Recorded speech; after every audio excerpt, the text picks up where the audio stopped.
Hello students, कैसे हैं आप सब? आपकी स्टडी कैसी चल रही है? तो आपने लास्ट टॉपिक में हमने किया था structure, ultra structure of DNA. I just hope आप लोगों ने कंप्लीट कर लिया होगा। अब उससे next and we were in last topic we were also discussing about the central dogma. Let's continue the central dogma.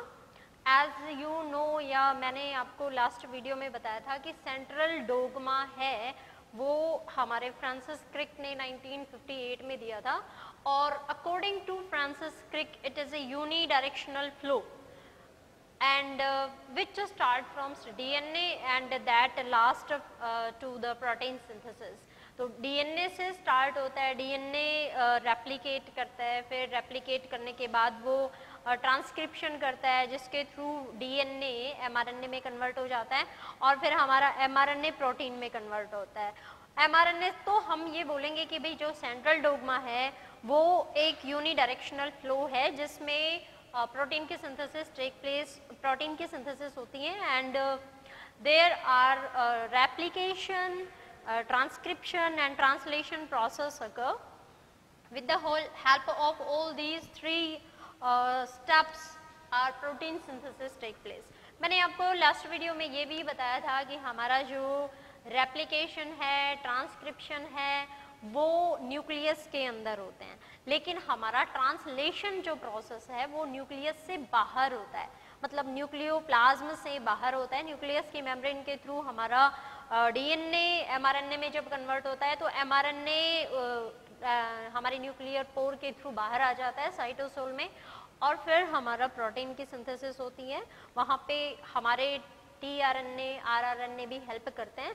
तो चलो कोई बात नहीं, हम करेंगे धीरे धीरे, ये सारी स्टेप्स भी करेंगे। अभी just look the definition, proper definition of central dogma, that it is a unidirectional flow through which the protein synthesis take place. आप ये भी कह सकते हो कि central dogma is a unidirectional flow in which the protein synthesis with the help of DNA, RNA या with the help of nucleic acid take place। Francis Crick ने इसको डिस्कवर किया था। Central dogma was discovered by Francis Crick. इन कब किया था? in 1958। और आपको पता है हमारे फ्रांसिस क्रिक ने वाटसन के साथ मिलके डीएनए का मॉडल भी तैयार किया था जिसको वाटसन एंड क्रिक मॉडल बोलते हैं। तो फ्रांसिस क्रिक ने बताया था सेंट्रल डोग्मा के बारे में कि it is unidirectional flow which is DNA convert into mRNA and mRNA into protein. ये सीक्वेंस है, इस सीक्वेंस के थ्रू स्टार्टिंग डीएनए से होती है और एंड हमारा प्रोटीन पे होता है, प्रोटीन की सिंथेसिस होती है। इससे पहले सेल के अंदर जब डीएनए होता है, डीएनए एमआरएनए, एमआरएनए से प्रोटीन, लेकिन उससे पहले जो सबसे पहली स्टेप है वो है कि हमारा डीएनए पहले रेप्लिकेशन करता है। रेप्लिकेशन करने के बाद वो, उस रेप्लिकेशन का मतलब क्या होता है? रेप्लिकेट कर जाना, अपने जैसी एक अनदर कॉपी तैयार कर देना। तो यहाँ पे डीएनए है वो अमाउंट में डबल हो जाता है। क्रोमोसोम नंबर हैं वो सेम रहते हैं लेकिन प्लॉइडे सेम रहेगी, लेकिन amount of DNA that get double. And फिर डीएनए एमआरएनए में कन्वर्ट हो जाता है जिस प्रोसेस को हम कहते हैं ट्रांसक्रिप्शन।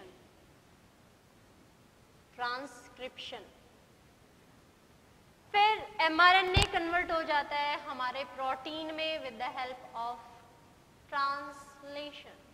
तो ये सब तो हमने लास्ट वीडियो में भी पढ़ा था। इसमें एंजाइम होते हैं, इसमें भी काफ़ी सारे एंजाइम्स होते हैं, रेप्लिकेशन में भी काफ़ी सारे एंजाइम होते हैं जो हेल्प करते हैं। एंजाइम्स के बिना तो हमारी बॉडी में, हमारी सेल्स में कोई एक्टिविटी ही नहीं होती है, इसलिए enzymes play very important and fundamental role in our life। लेकिन मैंने ये भी बताया था कि डीएनए डीएनए हमारा जेनेटिक मटेरियल होता है most of the organism, most of, not all. Most का मतलब क्या है कि भाई ज्यादातर, लेकिन कुछ तो बचे ना। वो बचे कौन? वो बचे हमारे वायरसेस। तो फिर वायरसेस में हमारा जेनेटिक मटेरियल कौन होता है? आरएनए होता है। तो उस केस में क्या होता है? आरएनए रिवर्स ट्रांसक्रिप्शन करता है। मतलब transcription means the conversion of DNA into RNA, that is known as transcription, but reverse transcription means RNA convert हो जाता है DNA में with the help of enzyme RNA dependent DNA polymerase enzyme। तो यहाँ पे RNA जब DNA में convert होता है तो उसे हम क्या बोलते हैं? उसको हम बोलते हैं reverse transcription.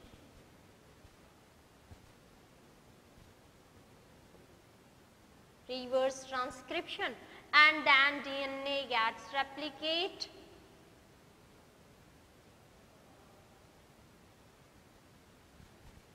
DNA again convert into mRNA, and then after formation of protein synthesis take place। तो यहाँ ऐसा है कि reverse transcription क्या होता है?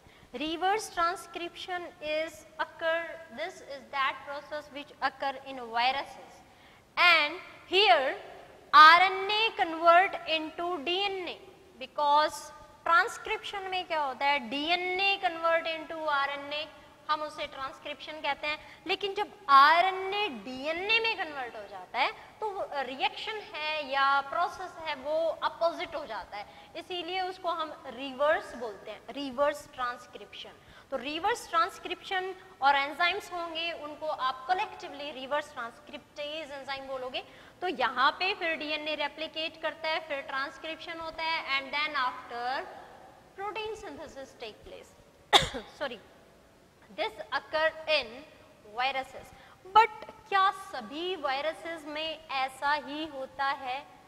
ये हमारा रिवर्स ट्रांसक्रिप्शन है, ये discovered, it was proposed by, reverse transcription is proposed by 2 scientists, and वो 2 साइंटिस्ट हमारे कौन थे? Temin and Baltimore.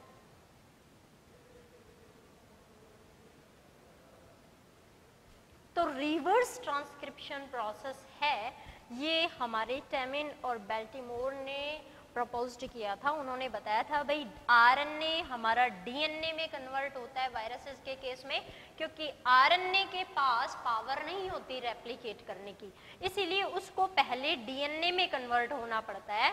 तो वो डीएनए में कन्वर्ट करेगा और डीएनए फिर रेप्लिकेट करेगा, फिर जाके प्रोटीन की सिंथेसिस होगी। That's why this process is reverse, and this is known as reverse transcription. It was proposed by Temin and Baltimore, so that on the name of Temin, इस phenomena, इस process का नाम, इसको Taminism भी कहा जाता है। This is also known as Taminism. The phenomena reverse transcription is also known as Taminism, क्योंकि हमारे यहाँ पे रिवर्स ट्रांसक्रिप्शन को टैमिन ने डिस्कवर किया था, बाल्टीमोर ने प्रपोज किया था, एंड टैमिन ने प्रपोज किया था, इसीलिए इसको रिवर्स ट्रांसक्रिप्शन और टैमिनिज्म कहा जाता है। लेकिन ये भी सभी वायरसेस के लिए एप्लीकेबल नहीं है। यहाँ पे कुछ वायरसेस ऐसे हैं जिनमें डीएनए की सिंथेसिस होती ही नहीं है। There is no need the formation of DNA. तो ऐसे केस में क्या होता है? ऐसे केस में आरएनए ही अपनी आरएनए कॉपी बनाता है और वो अपना आरएनए टेम्पलेट स्ट्रैंड बनाता है और वो फिर डायरेक्ट प्रोटीन में सिंथेसिस हो जाता है। For example पैरामिक्सोवायरस। पैरामिक्सोवायरस कौन से वायरस हैं? ये वायरस हमारे वो वायरस हैं जो मीजल्स कोज करते हैं, मीजल्स और मम्प्स कोज करते हैं। तो इनमें डीएनए की सिंथेसिस नहीं होती, RNA and then after protein synthesis. यहाँ पे प्रोटीन, डायरेक्ट प्रोटीन की सिंथेसिस होती है वो हमारे आरएनए से ही होती है, वो इनके आरएनए से ही होती है. So there is no formation of DNA, no need of paramyxo. In case of paramyxoviruses, there is no formation of DNA take place. Direct the protein synthesis that take place with the help of RNA. अब यहाँ पे क्या होता है ना, RNA से फिर protein की सिंथेसिस होती है. एंड पैरामिक्सोवायरस एग्जांपल बता दिया मैंने आपको. So it don't follow the all steps of central dogma and it also don't follow the reverse transcription process. Exceptional case is this paramyxovirus which cause measles and mumps. चलते हैं next topic करते हैं हमारा, that is the packaging of DNA. आपको पता है हमारी अर्थ पे दो टाइप की सेलुलर ऑर्गेनिज्म होते हैं, एक प्रोकैरियोटिक होते हैं और दूसरे यूकैरियोटिक सेलुलर ऑर्गेनिज्म होते हैं. आप ये भी जानते हो कि हमारा प्रोकैरियोटिक सेलुलर ऑर्गेनिज्म है वो बहुत ही सिंपल होता है. तो बहुत ही सिंपल है इसलिए सारी चीजें उसमें भी बहुत ही सिंपल तरीके से होती हैं. But in case of eukaryotic cellular organism it may be unicellular, it may be multicellular, so there are many complexity. तो कॉम्प्लेक्स ही होंगी सारी चीजें. तो यहाँ पे देखिए जरा, पैकेजिंग ऑफ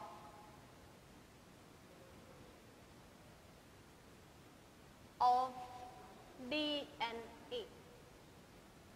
अब आपको डीएनए का स्ट्रक्चर पता चल गया, आपको डीएनए कहाँ प्रेजेंट होता है ये पता चल गया, आपको डीएनए की फॉर्म पता चल गई. अब ये देखो कि क्या आप ये भी जानते हो कि ये हमारा न्यूक्लियस के अंदर होता है. बट न्यूक्लियस के अंदर क्या हमारा डीएनए अकेला होता है या फिर it is present in aggregation. अगर एग्रीगेशन है तो किसके साथ है, let's we discuss. This is about eukaryotic cell.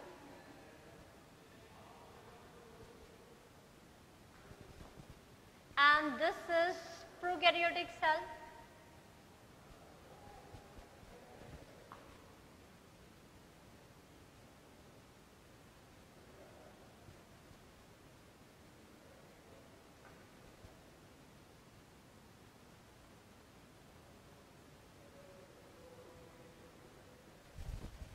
Eukaryotic में देखिए, चलिए यूकैरियोटिक में थोड़ी देर में देखते हैं, पहले हम प्रोकैरियोटिक में देखते हैं. There is no well-defined nucleus, so chromatin fiber is present like that, and this chromatin fiber, as you know, this is made up of DNA. DNA है हमारा, लेकिन क्या chromatin fiber है, और chromatin fibers जिनसे मिलकर बने हुए हैं वो DNA है. अब क्या ये डीएनए हमारा अकेला है या फिर ये किसी के साथ है, तो yes, this is present with association with the protein. And in case of prokaryote this protein is any protein except histone. So you can say this DNA. आपको पता है डीएनए हमारा नेगेटिवली चार्ज्ड पार्टिकल होता है, तो negatively charged particle है तो और इसके साथ अगर कोई बाइंड अप है तो वो क्या होगा, वो पॉजिटिवली चार्ज्ड पार्टिकल होगा. तो यहाँ पे पॉजिटिवली चार्ज्ड पार्टिकल प्रोटीन होता है लेकिन हिस्टोन नहीं होता. इसीलिए इस प्रोटीन को हम क्या कहते हैं, we call that is non histone protein. Non histone protein. So in case of prokaryotes, DNA is present with association of non-histone protein. और आपको पिछले वीडियो में हमने डिस्कस भी किया था कि न्यूक्लियस तो हम इसे कहेंगे नहीं, this is not nucleus. Why this is not nucleus, because nucleus तो उसे बोलेंगे ना जिसकी मेम्ब्रेन होगी. It don't have it's membrane, तो मेम्ब्रेन नहीं है तो हम इसे न्यूक्लियस कहेंगे नहीं. तो हम इसे क्या बोलते हैं, this complex structure within the prokaryote cell, this is known as nucleoid. Nucleoid, we will call it nucleoid, हम इसे न्यूक्लियोइड कहेंगे। और हमारा जो डीएनए है वो नॉन हिस्टोन प्रोटीन के साथ बाइंड अप होता है। डीएनए इसलिए बाइंड अप होता है because DNA is negatively charged particle and this protein which is present in association with this DNA, this is positively charged particle. So negatively charged particle, negative charged particle and positive charged particle always attract each other. तो यहाँ पे दोनों association में है। चलिए अब चलते हैं हम अपने यूकैरियोटिक सेल पे। तो यूकैरियोटिक सेल में आपको पता है कि न्यूक्लियस बहुत ही अच्छी मेम्ब्रेन के साथ प्रेजेंट होता है and within the nucleus there is the DNA material. अब ये जो हमारा DNA है क्या ये भी ऐसे ही किसी के साथ एसोसिएशन में मिलता है? Yes, of course it is found in association.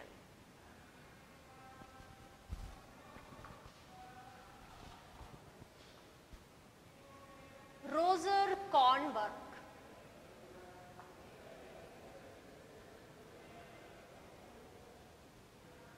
in 1974, Roser Kornberg in 1974 में he reported that chromatin fiber is made up of DNA and protein. In 1974, Roser Kornberg reported that DNA and protein both are aggregate and they form chromatin fibers. So chromatin fibers, according to Roser Kornberg, chromatin fibers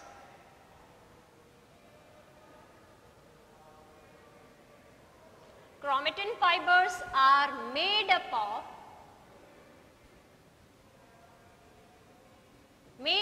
of क्या? DNA and second is protein. उन्होंने बस ये बताया protein होता है, दोनों मिलके nucleus के अंदर प्रेजेंट होते हैं और दोनों मिलके क्रोमेटिन फाइबर बनाते हैं। But he didn't proposed that वो हिस्टोन प्रोटीन होता है। उन्होंने ऐसा कुछ नहीं बताया, बस उन्होंने ये बताया डीएनए और प्रोटीन होते हैं।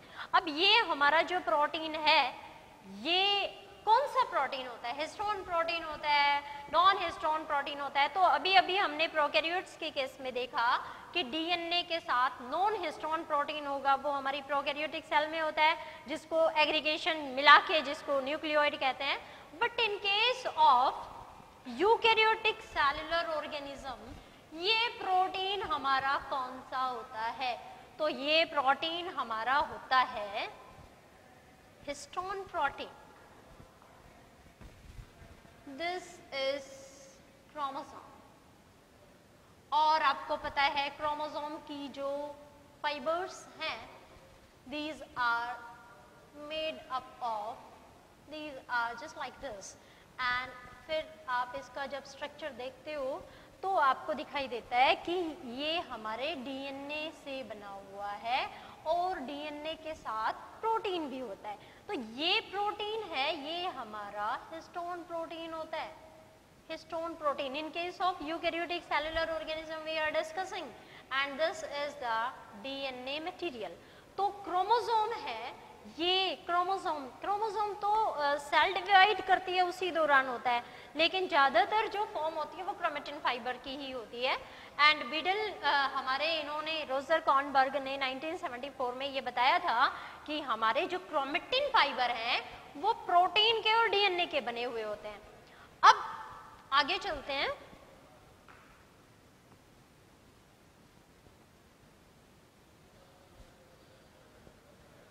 आगे चलते हैं हम डीएनए के बारे में तो हम जानते ही हैं, हम थोड़ा सा हिस्टोन प्रोटीन के बारे में देख लेते हैं।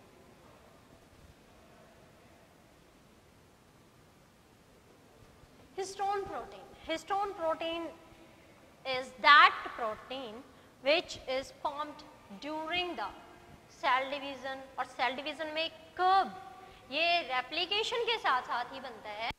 तो तो during S phase there is the synthesis of histone protein also take place and यहाँ पे हमारा हिस्टोन प्रोटीन है वो दो टाइप के अमीनो एसिड, बेसिकली ये दो अमीनो एसिड रिच होता है and that those amino acid are lysine and arginine.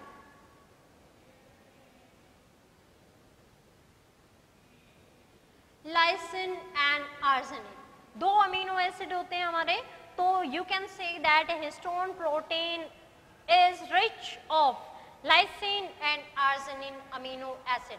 आप जानते हो कि amino acid are the monomers of any protein. कोई भी प्रोटीन जब बनता है तो उसकी जो सिंपलेस्ट फॉर्म या सिंपलेस्ट यूनिट जो होती है वो हमारे अमीनो एसिड ही होते हैं।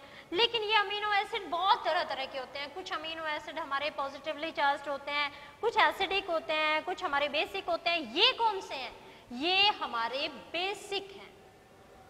These both are basic amino acid.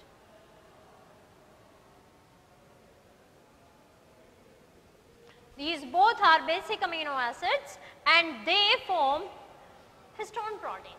अब ये हिस्टोन प्रोटीन हमारे, ये तो हो गया कि ये हमारे अमीनो एसिड लाइसिन और आर्जिनिन से मिलकर बने हुए होते हैं।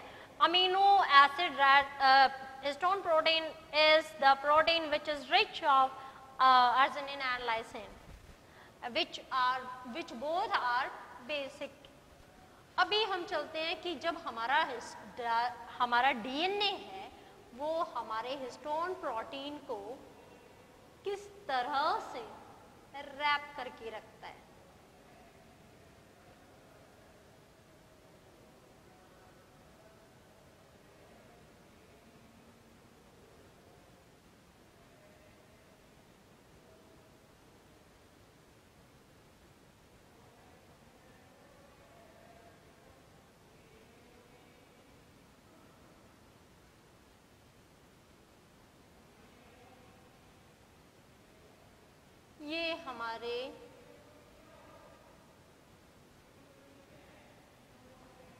ये हमारा डीएनए है, DNA, and this DNA is wrapped over the histone protein and this is the DNA, this is histone protein H1। ये कहलाता है हिस्टोन प्रोटीन का कोर ऑफ हिस्टोन प्रोटीन, जिसको हिस्टोन ऑक्टामर भी कहा जाता है। इसको ऑक्टामर क्यों कहा जाता है? Because this is made up of, this octamer is made up of H2A, H2B, H3 and H4। तो ये 4 यूनिट्स होती हैं जो कोर बनाती हैं, कोर ऑफ हिस्टोन प्रोटीन बनाती हैं। लेकिन ये कोर बनाती हैं तो ये सिर्फ 4 यूनिट सिंगल नहीं होती, ये चारों यूनिट्स पेयर्स में होती हैं और इन सबको बाइंड करने वाला हमारा एक प्रोटीन होता है जिसको हम हिस्टोन 1 बोलते हैं, हिस्टोन फर्स्ट। तो यहाँ पे ये जो है हमारा क्रोमेटिन फाइबर, ये ऐसे ही नहीं होता। क्रोमेटिन फाइबर हमारा डीएनए और हिस्टोन प्रोटीन से बना हुआ होता है। Histone protein is not very simple, it is made up of 8 units and these 8 units are known as histone octamer। और इन सबको रैप करके रखता है हमारा डीएनए का हेलिक्स। और अगर कोई आपसे पूछे कि ये डीएनए की लेंथ कितनी होती है, ये जो डीएनए जो एक हिस्टोन के ऑक्टामर को रैप करके रखता है, इसकी लेंथ कितनी होती है? तो ये आप कैलकुलेट कर सकते हैं। कैसे करेंगे? आपको बता दूं कि डीएनए जो हमारे हिस्टोन प्रोटीन को रैप करके रखता है, ये इस डीएनए में 200 बेस पेयर्स होते हैं। This DNA which wrap histone या core of the histone that having 200 base pairs। तो 200 base pairs यहाँ पे प्रेजेंट हैं।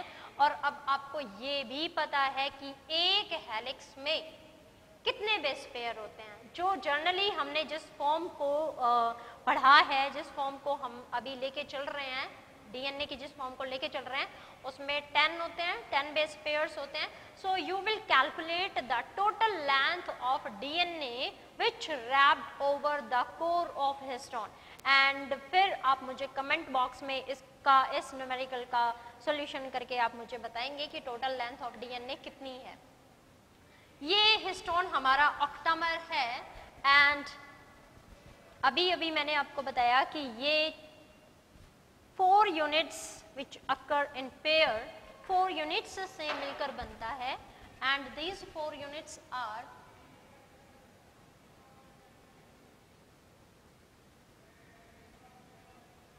H2A, HB,